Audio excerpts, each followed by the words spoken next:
everyone, Ree here from Lilly Pilly Patch. It's a Saturday in our garden in Western Sydney and I'm about to show you what we're up to. Up in the back, I'm just going to do a light prune of this branch that's coming out here just to make us have a bit more walking space.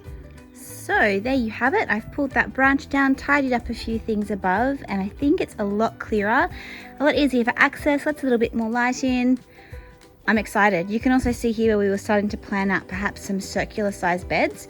They're a 1.5 meter diameter and we were kind of thinking we might be able to fit one there, 2, 3, and a 4th one along the back wall. My bulbs from Garden Express have arrived, so it took about a week. We'll see how they are inside. The Tesla bulbs said they might take a bit longer. We're at the bottom of a list of orders or something, so that's a bit of a long time, but let's check these ones out. So what have we got? Daffodil Ascent. Oh, one's a bit squishy. That's not too good.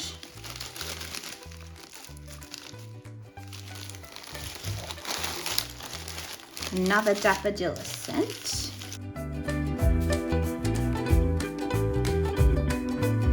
Out of about 40 bulbs in this one box, about 3 to 4 were probably non-viable. I'm not sure if that's a really great rate, but disappointing that 4 that I've paid for probably won't amount to anything.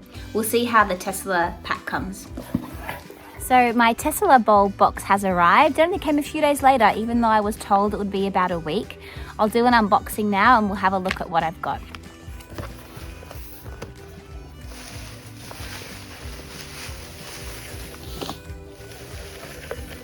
I love the earth-friendly packaging that can go straight into my compost bin.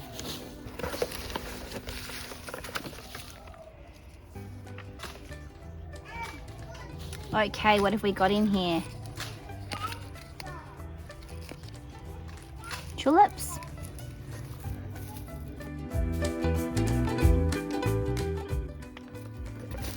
I'm just comparing the quality to those that I got from Garden Express. I haven't found any squishy ones yet. More daffodils. Nice big bag of daffodil Las Vegas.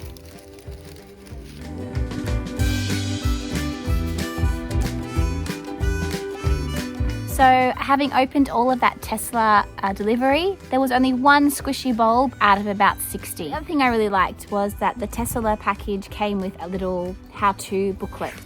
And if I have a quick flick through, it's all about getting the best from your bulbs. And then it goes through actually the different types of bulbs. So if I was to quickly look, I could find here, there's all kinds of things. Oh, there's a whole thing on daffodils to tell me how to get the best out of those, and then I'm going to assume there would be a section on tulips as well.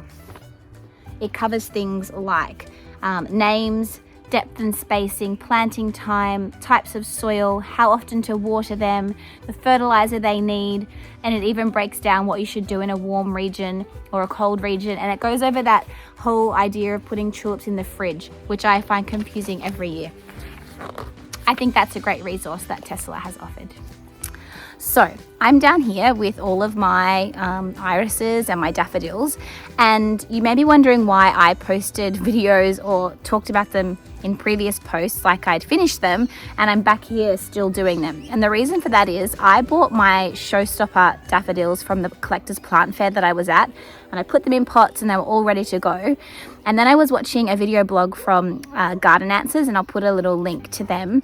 And the lady there was doing her tulip and daffodil pots. Whoa. Very different to how mine were going to look. So I have since been online and bought a whole lot more of daffodils, and I'll just show you the difference between how I was doing them to how I'm trying to do them now. Just like this.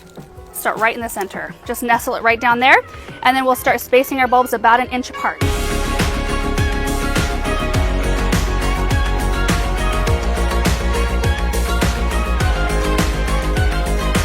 So that's what it should look like when you get done planting your bulbs. I mean, they're spaced really nicely. You can go a little closer together if you have to. You can also spread them out a tiny bit if you want as well.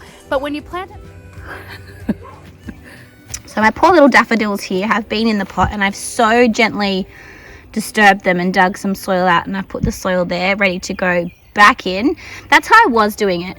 2 little bulbs in this big lonely pot versus how I am doing it now. The lady on Garden Answers just crammed them in. Any spare space she had, she put bulbs in. And this will actually give effect. That would give me just 2 little stick plants and some flowers. This is hopefully going to give me a showstopper pot. So I'm down here with my iris rhizomes, and I'm now going to be planting tulips around them again, so I don't have that same effect I was possibly going to have with just 2 tulip bulbs, daffodil bulbs. So I'll just show you over the shoulder view of what I'm doing. I'm trying not to disturb the bearded iris rhizomes that I've already put in. So I tried to look at the colors of my bearded iris, and I tried to match tulips that I thought would complement each other. Yeah, so that's just personal preference.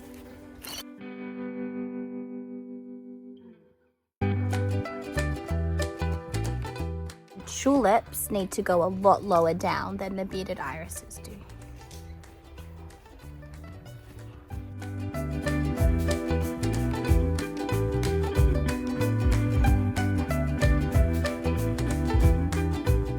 So there's 1 pot done. I've put 6 tulips into my 2 irises that seem to fit quite well.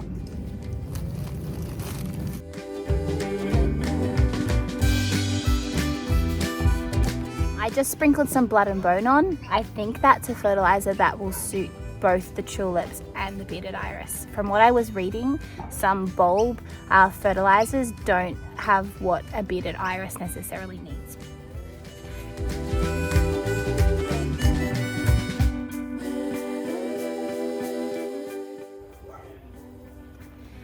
I'm just putting markers in with that grass and weed just to know where I've put them, because I will not remember and I'll dig one up. So I've just put little pieces of grass so I don't put a bulb where I've already put a bulb.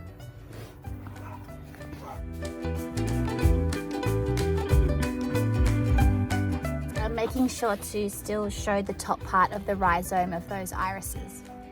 I've covered them over a little bit as in my digging, but I'm trying to fix it back up.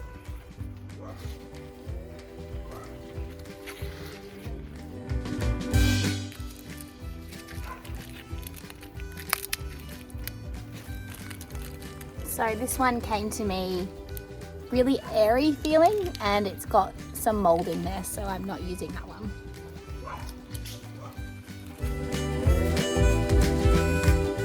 I also thought in this one, with the irises I've put in, a really nice yellow daffodil would look good, so I'm actually doing tulips and daffodils in this one. So one was from Garden Express and this one is from Tesla. It's all rotten in the middle, so again, I'm not going to use that one.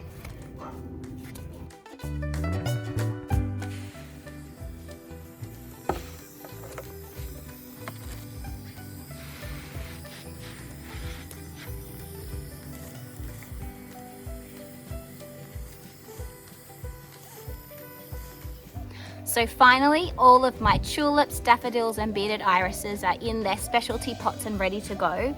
I'm really excited this season because I've never done these in their own pots to make them a showcase.